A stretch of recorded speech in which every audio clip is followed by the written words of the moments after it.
শুধুমাত্র একটু কালো জিরে আর কাঁচা লঙ্কা এবং আলু, এটা দিয়ে এত সুন্দর এত টেস্টি খাবার রান্না করা যায়।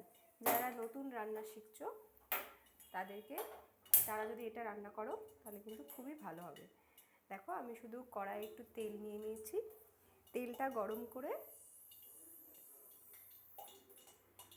তেলের মধ্যে একটু জল পড়ে গেছে, এই আলুটা দেখাতে গিয়ে আলুর জলটা পড়ে গেছে।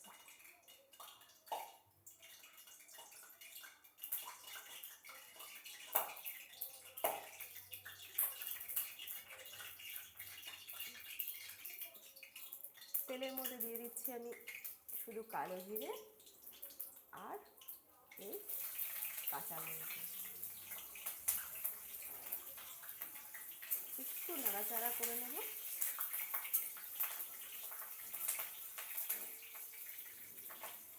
তারপরে দিয়ে দেবো আমি এই আলুটা। বাস, আর কোনো মশলা আমরা এতে দেবো না, কিন্তু স্বাদ হবে অসাধারণ টেস্টি।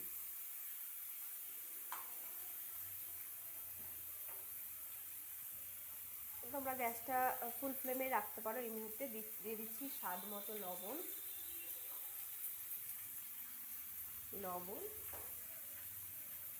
আর দেব হলুদ। ব্যাস, এটা একটু নাড়াচাড়া করে নেব।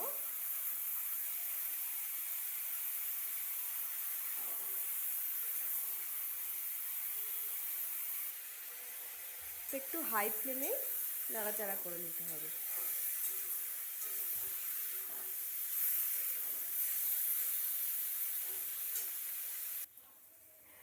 এটা একটু ভাজা ভাজা হয়ে গেলে, দেখো এটা কিন্তু ভাজা ভাজা হয়ে এসছে, লাল লাল হয়ে গেছে। তাহলে শুধু আমি জল দিয়ে দেবো। যারা নতুন রাঁধুনি, যারা অনেক রকম তরকারি রান্না করতে পারো না, তাদের কিন্তু এইটা একদম খুব সহজে রান্নাটা হবে, আর খেতে কিন্তু খুব টেস্টি হয়। তোমরা রুটি, পরোটা, এমনকি ভাত দিয়েও এটা খেতে পারো। আজকে আমাদের পরোটা হবে, তো সেই জন্য এই তরকারিটা আমার ছেলে খেতে খুব ভালোবাসে, তো বললো যে মা এই তরকারিটা তুমি করো, তাই আজকে এটা করা হচ্ছে। দেখো লাল লাল হয়ে গেছে, এবার আমি কিন্তু জল দিয়ে দেবো। এটা একদম ভাজা হয়ে গেছে, ভাজতে ভাজতে কিন্তু অনেকটা সেদ্ধ হয়ে গেছে। হ্যাঁ দেখি, হ্যাঁ মোটামুটি ভাজতে ভাজতে সেদ্ধ হয়ে গেছে। এবার আমি জলটা দিয়ে দিচ্ছি। আচ্ছা, যারা নতুন রাঁধুনি আমি তাদের জন্য বলছি যে জল কতটা দেবে।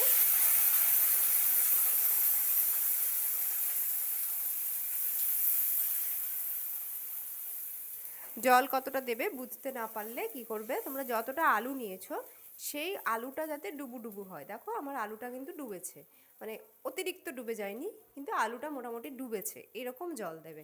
ঠিক আছে, আলু সমান জল দেবে। দেখো আলুটা, প্রত্যেকটা আলু কিন্তু ডুবে ডুবে আছে জলে। হ্যাঁ, এরকম জল দেবে।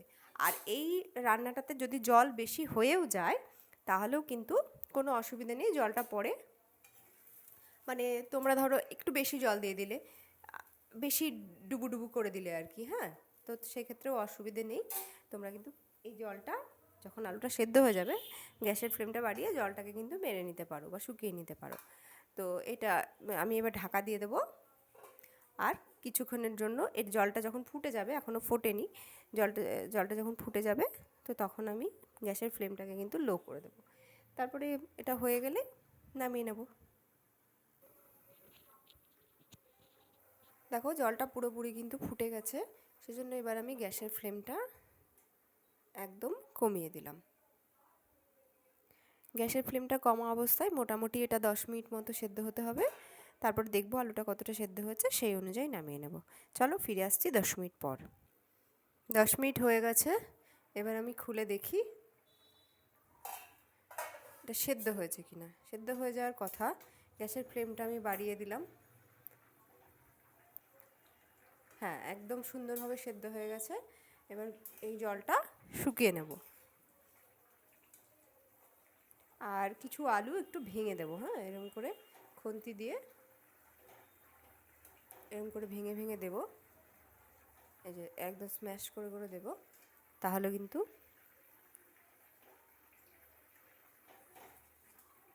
এটা ঘন হবে আর খেতে ভালো লাগবে।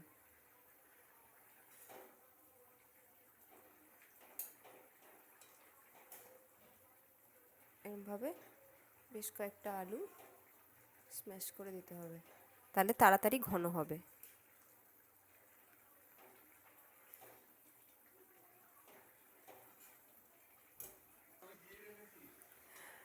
দেখো এটা অনেকটা ঘন হয়ে এসেছে। হ্যাঁ, এবার কিন্তু আমার নামানোর সময়। তোমরা চাইলে এর ওপরে ধনে পাতা কিন্তু কুচি ছড়িয়ে দিতে পারো। একদম কমপ্লিট। দেখো, এটা রুটি দিয়ে পরোটা দিয়ে খেতে সবথেকে ভালো লাগে। তোমরা এইভাবে ট্রাই করো। চলো, আজকের মতো টাটা।